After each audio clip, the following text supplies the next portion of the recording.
Hare Krishna. Today is the most auspicious day of Lord Nityananda appearance.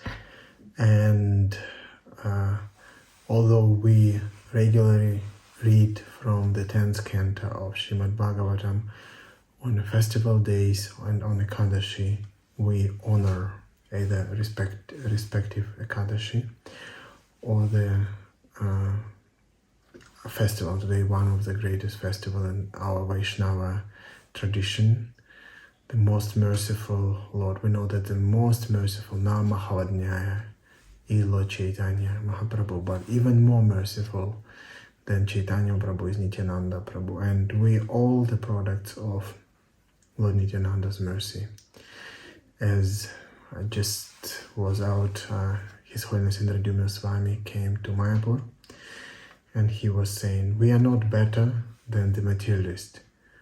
We are more fortunate by the mercy of Lord Nityananda. Prabhu song, we're more fortunate by the mercy of Lord Nityananda. So, with this in mind, let's hear about the glories of Lord Nityananda from the 5th chapter of Adilila of Sri Chaitanya Charitamrita. Om Agyantimirandasya Gyananjana Shalakaya Chakshurudmiritam Yena Tasmai Shri Gurave Namaha Shri Chaitanya Manovishnam Stapitam Yena Bhutale Swayam Rupa Kadamahyam Dadati Svapadantikam Namam Vishnu Padaya Krishna Prishtaya Bhutale Srimate Bhaktivedanta Swami Niti Namine Namaste Sarasvate Deve Gauravani Pracharine Nirvishesha Shunyavadi Pashyatya Deshatarine Jai Shri Krishna Chaitanya Prabhu Nityananda Shri Advaita Gadadhara Shri Vasadi Gaura Bhakta Vrinda Hare Krishna Krishna Krishna Hare Hare Hare Rama Rama Rama Hare Hare Jaya Jaya Shri Chaitanya Jaya Nityananda Jaya Dvaita Chandra Jaya Gaura Bhakta Vrinda Jaya Jaya Shri Chaitanya Jaya Nityananda Jaya Dvaita Chandra Jaya Gaura Bhakta Vrinda Jaya Jaya Shri Chaitanya Jaya Nityananda Jaya Dvaita Chandra Jaya Gaura Bhakta Vrinda. So chapter 5, the glories of Lord Nityananda Balarama. This chapter is chiefly devoted to describing the essential nature and glories of Sri Nityananda Prabhu. Lord Krishna is the absolute personality of Godhead, and his first expansion in form for pastimes is Sri Balarama. Beyond the limitation of this material world is a spiritual sky, Paravyoma, which has many spiritual planets, the supreme of which is called Krishna Loka. Krishna Loka is the abode of Krishna, has three divisions, which are known as Dwaraka, Madhura, and Gokula. In that abode, the personality of Godhead expands himself into four plenary portions: Krishna, Balarama, Pradyumna, the transcendental Cupid, and Aniruddha. They are known as the original quadruple forms. In Krishna Loka is a transcendental place known as Shvetadvipa or Vrindavana. Below Krishna Loka, in the spiritual sky, are the Vaikuntha planets. On each Vaikuntha planet, a four-handed Narayana, expanded from the first quadruple manifestation, is present. The personality of Godhead known as Balarama in Krishna Loka is the original Sankarshan, attracting deity. And from this Sankarshan expands another Sankarshan called Mahasankarshan, who resides in one of the Vaikuntha planets. By his internal potency, Mahasankarshan maintains the transcendental existence of all the planets in the spiritual sky, where all the living beings are eternally liberated souls. The influence of material energy is conspicuous there by its absence. On those planets, the second quadruple manifestation is present. Outside of Vaikuntha planets is the impersonal manifestation of Sri Krishna, which is known as Brahma Loka. On the other side of Brahma Loka is a spiritual Karana Samudra or causal ocean.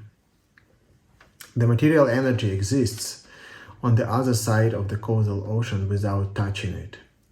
In the causal ocean is Mahavishnu, the original Purusha, expansion from Sankarshan. Mahavishnu places his glance over the material energy, and by the reflection of his transcendental body, he amalgamates himself within the material elements. As the source of the material elements, the material energy is known as pradhana, and as the source of the manifestation of the material energy is known as maya. But the material nature is inert, in that she has no independent power to do anything. She is empowered to make the cosmic manifestation by the glance of Mahavishnu. Therefore, the material energy is not the original cause of the material manifestation. Rather, the transcendental glance of Mahavishnu over the material nature produces that cosmic manifestation. Mahavishnu, again, enters every universe as the reservoir of all living entities. Garbhodakashaya Vishnu.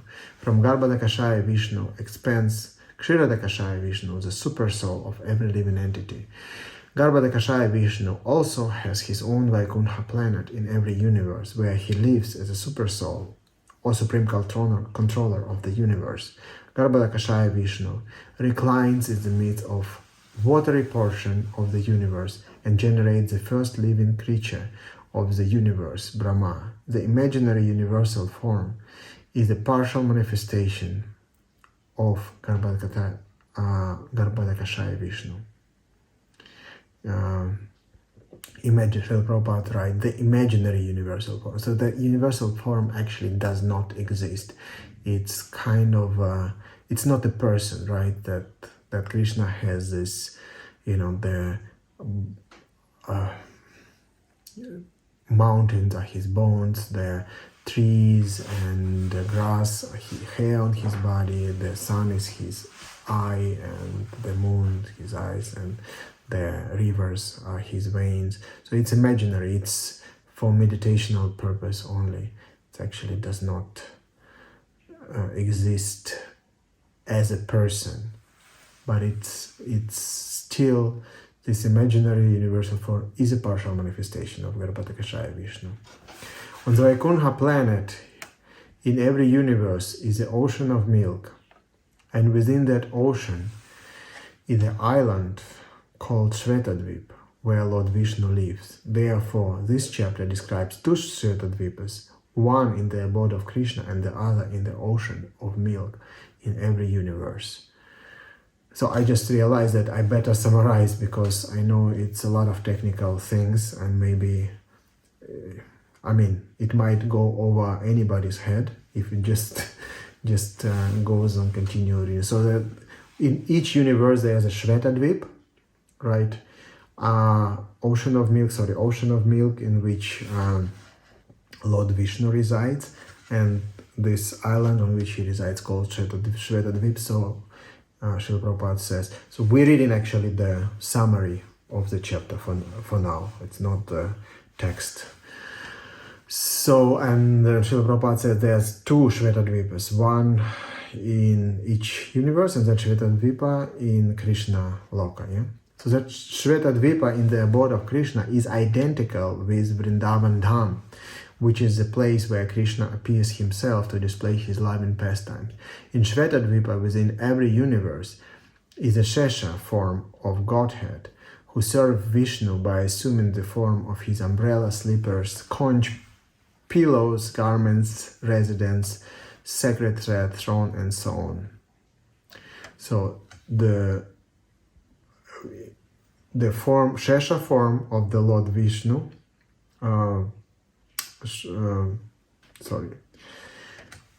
Shesha form who serve Lord Vishnu is present on each Shvetadvipa within this material world.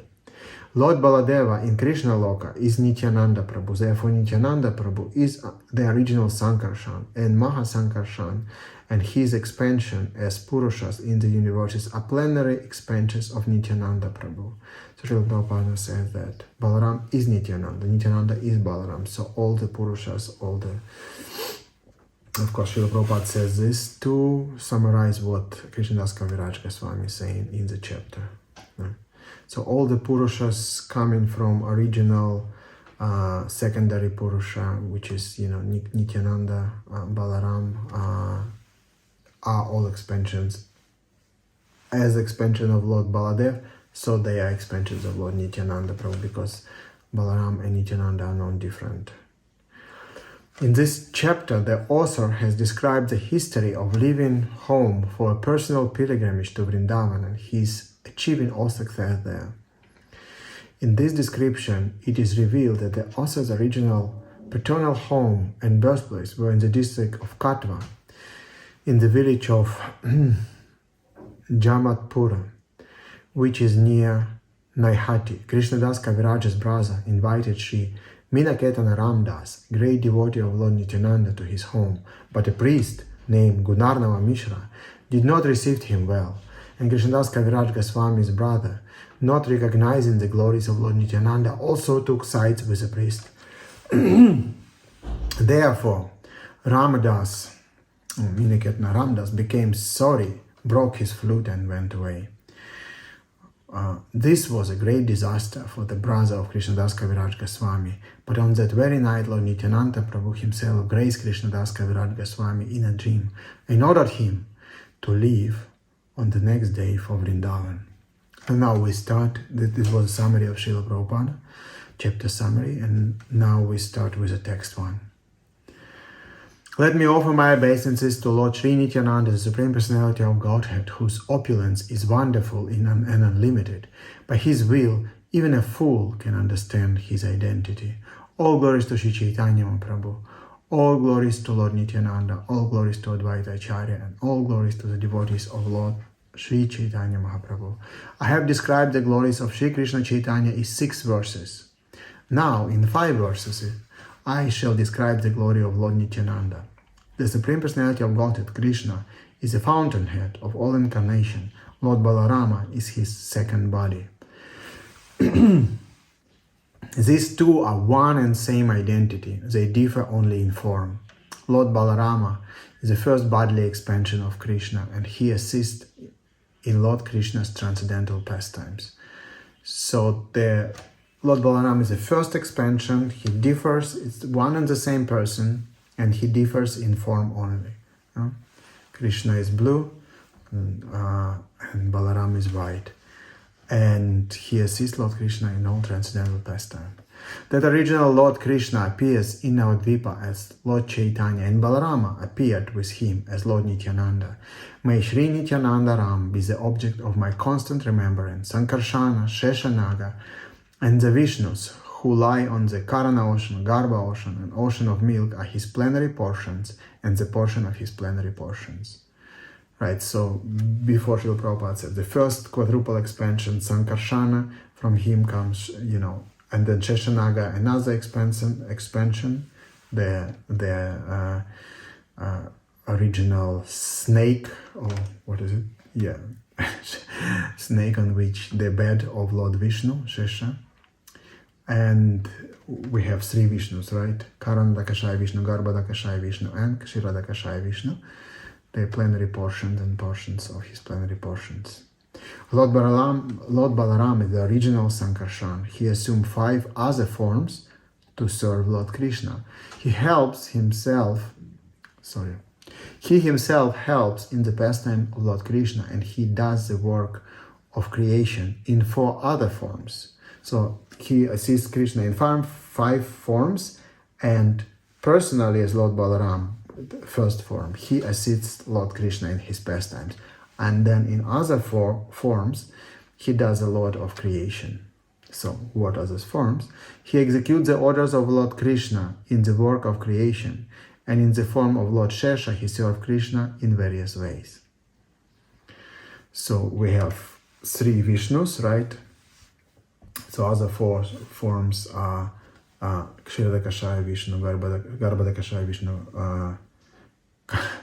Karanadakashaya Vishnu, Garbhadakashaya Vishnu, Kshiradakashaya Vishnu, and Lord Shesha. In all these forms, he tastes transcendental bliss of serving Krishna. That same Balarama is Lord Nityananda, the companion of Lord Gaurasundara. I have explained the 7th verse in 4 subsequent verses. By these verses, all world can know the truth about Lord Nityananda. So how Krishnadas Kaviraj Goswami, what he does is that originally he spoke, I don't remember, 14 verses or something like that. So 6 were dedicated to Lord Chaitanya, then 5 to Lord Nityananda, and then I think 2 to Lord Advaita. I don't want to speculate. Something like that. And then on each of the verses he expanded. Now, one of the 5 verses now, because we actually don't read the Bengali, or of course, occasionally he also have Sanskrit verses here, and on each original verse of the 5 verses which describe Lord Nityananda, then he expands. So first verse was explained by 4 verses, then he will be explaining second verse, third verse, and so on and so forth, right? So 7th verse means it's the first verse dedicated to Lord Nityananda, because first 6 were dedicated to Lord Chaitanya. I surrender to the lotus feet of Lord Nityananda Ram, who is also known as Sankarsana, in the midst of the Chaturvyuha, consisting of Vasudeva, Sankarsana, Pradyumna, and Aniruddha. He possesses full opulence and resides in Vaikuntha Loka, far beyond the material creation. So the first expansion of Chaturvyuha, Sankarsana, is expansion of Lord Balarama, right? And he resides in Vaikuntha. Beyond the material nature lies the realm known as Paravyoma, the spiritual sky. Like Lord Krishna himself, it possesses all transcendental attributes such as 6 opulences. That Vaikuntha region is all-pervading, infinite, and supreme. It is the residence of Lord Krishna and his incarnations. In the highest region of that spiritual sky is a spiritual planet called Krishna Loka. It has 3 divisions: Dwaraka, Mathura, and Gokula. Sri Gokula is the highest of all, also called Vraja, Goloka, Shvetadvipa, and Vrindavan. So Krishna Loka consists of 3 divisions: Dwaraka, Mathura, and Gokula is known also under other names which are familiar to us: Vraja, Goloka, Shvetadvipa, and Vrindavan. Like transcendental body of Lord Krishna, Gokula is all-pervading, infinite, and supreme. It expands both above and below without any restriction. That abode is manifested within the material world by the will of Lord Krishna. It is identical to that original Gokula. They are not 2 different bodies. The land there is touchstone, Chintamani, and the forest abound with desire trees. Material eyes see it as an ordinary place.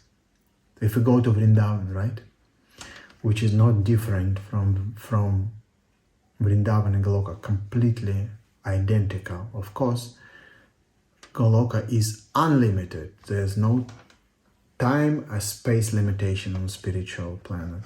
What we see here with our material eyes is a limited place, and of course we see dogs and monkeys and hogs and dirt and rickshaws and cars and so many disturbances, but it's only because our vision is covered. If we are to get a proper vision and our vision become uncovered, then we could see no difference. So material eyes see it as an ordinary place, but with the eyes of love of Godhead one can see its real identity as a place where Lord Krishna performs his pastimes with the covered boys and covered girls. I worship Govinda, the primeval Lord, the first progenitor, who is tending cows, yielding all desires, in their abodes built with spiritual gems and surrounded by millions of purpose trees. He is always served with great reverence and affection by hundreds and thousands of goddesses of fortune. Lord Krishna manifests his own form in Mathura and Dwaraka. He enjoys pastimes in various ways by expanding into quadruple forms. So, Krishna also manifests his own form in Mathura and Dwaraka. And then he also enjoys in different ways, in unlimited ways, expanded into quadruple forms. So the quadruple forms is Vasudeva, Sankarsana, Pradyumna, and Aniruddha are primary quadruple forms, from whom all other quadruple forms are manifested. They are all purely transcendental. Only in these three places, Dwaraka, Mathura, and Gokula, does all sporting Lord Krishna performs his endless pastime with his personal associates. So Krishna himself is present only in those three places. And of course, he's slightly different in Mathura, slightly different in Dwaraka, and his original, a primeval is in Goloka only, no, on Gokula, sorry. In Vaikuntha planets of the spiritual sky, the Lord manifests his identity as Narayana and performs pastimes in various ways. Krishna's own form has only 2 hands, but in the form of Lord Narayana, he has 4 hands. Lord Narayana holds conch, disc, club, and lotus flower, and he is full of great opulence. The Shri, Bhu, and Nila energies serve at his lotus feet. Although his pastimes are his only characteristic functions, by his causeless mercy he performs one activity for the fallen souls. He delivers the fallen living entities by offering them the 4 kinds of liberation: Salokya, Samipya, Sarsti, and Sarupya. Those who attained Brahma Sayuja liberation cannot gain entrance into Vaikuntha. Their residence is outside the Vaikuntha planets. Outside of the Vaikuntha planets is the atmosphere of glowing effulgence, which consists of the supremely bright rays of the body of Lord Krishna. That region is called Siddhaloka, and it is beyond the material nature. In essence, its essence is spiritual, but it does not have spiritual varieties. So its spiritual nature is Siddhaloka, but there is no variegatedness, there is no variety. And so it only has the aspect of Sat. And Chit and Ananda are not there. It is like the homogeneous effulgence around the sun, but inside the sun are the chariots, horses, and other opulences of sun god. Right? Try to tell it to materialists. They think, what's going on, But this is what it is, Effulgence of the sun is just effulgence. We cannot penetrate it. But once we go to the sun planet, then the chariots, horses, other opulences of sun god. As Srila Prabhupada said that on the earth our bodies primarily consist of earth element. So on the sun, the bodies are all the fire element, or more subtle element than this. As through devotion to the Lord one can attain his abode, many have attained that goal by abandoning their sinful activities and absorbing their mind in the Lord through lust, envy, fear, or affection. So there's a different way to get attached to the Lord: through lust, envy, fear, or affection. Where it has been stated that the Lord's enemies and devotees attain the same destination, this refers to the ultimate oneness of Brahman and Lord Krishna. So same destination means, in one sense, Krishna and Brahmans are the same. So like, you can say the ocean, the whole ocean and drop of ocean is the same. It has something in common, right? So that ultimate oneness of Brahman and Krishna. This may be understood by the example of sun and the sunshine, in which Brahman is like a sunshine and Krishna himself is like a sun. Thus, in the spiritual sky, there are varieties of pastimes within the spiritual energy. Outside the Vaikuntha planets appears the impersonal reflection of light. That impersonal Brahman effulgence consists only of the effulgent rays of the Lord. Those fit for Sayuja liberation merge into that effulgence. Beyond the region of ignorance, the materialistic cosmic manifestation, lies the realm of Siddhaloka.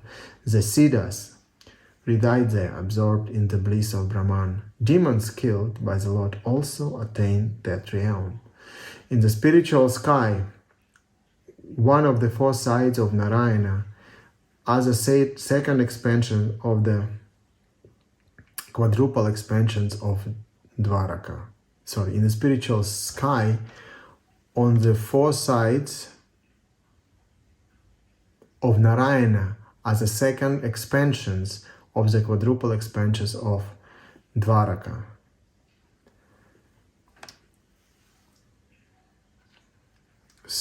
On the four sides of Narayana, so above, left, right. Okay. Let's see if Srila Prabhupada has a commentary here. Yeah, he has, not a small one, by the way. Within the spiritual sky is a second manifestation of the quadruple forms of Dwaraka from the abode of Krishna. Among the forms which are all spiritual and immune to material mode, Sri Baladeva is represented as Mahasankarsana. The activities in spiritual sky are manifested by the internal potency in pure spiritual existence. They expand in 6 transcendental opulences, which are all manifestation of Mahasankarsana, who is the ultimate reservoir and the objective of all living entities. Also belonging to the marginal potency known as Jiva Shakti, the spiritual sparks known as the living entities are subjected to the conditions of material energy. It is because these sparks are related with both the internal and external potencies of the Lord that they are known as belonging to marginal potency.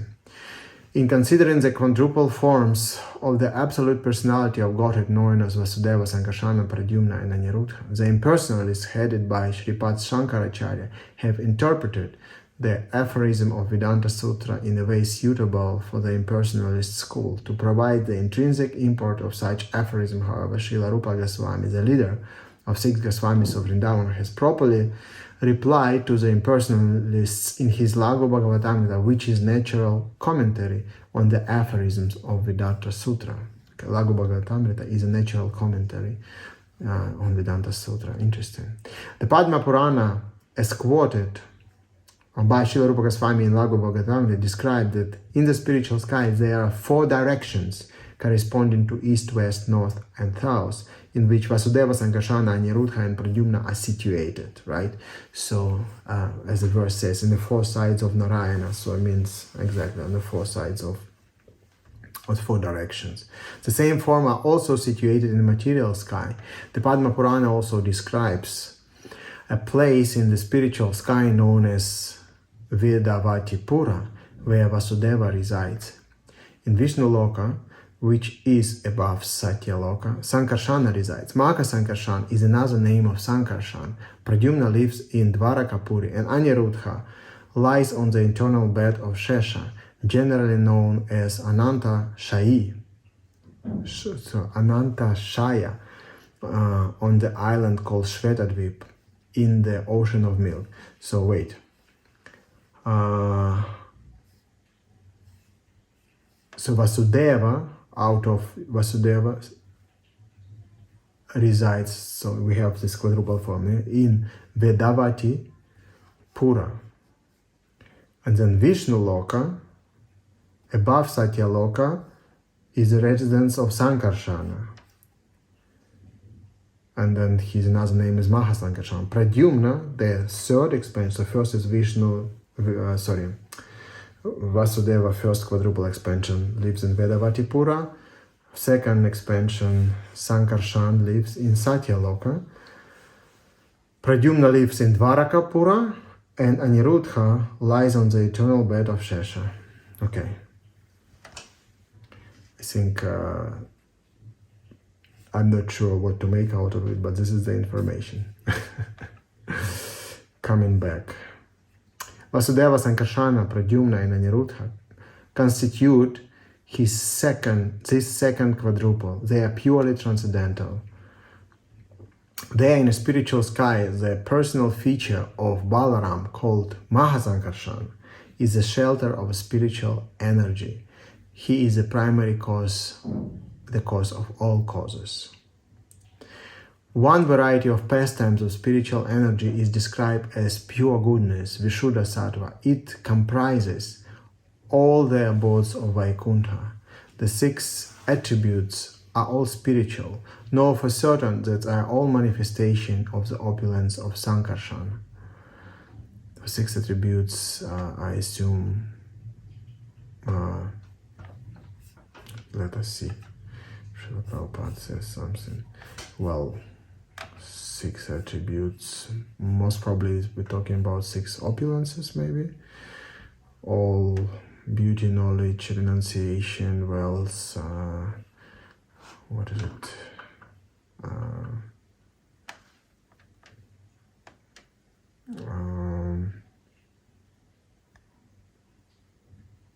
Wealth, strength, knowledge, renunciation, beauty, and opulence.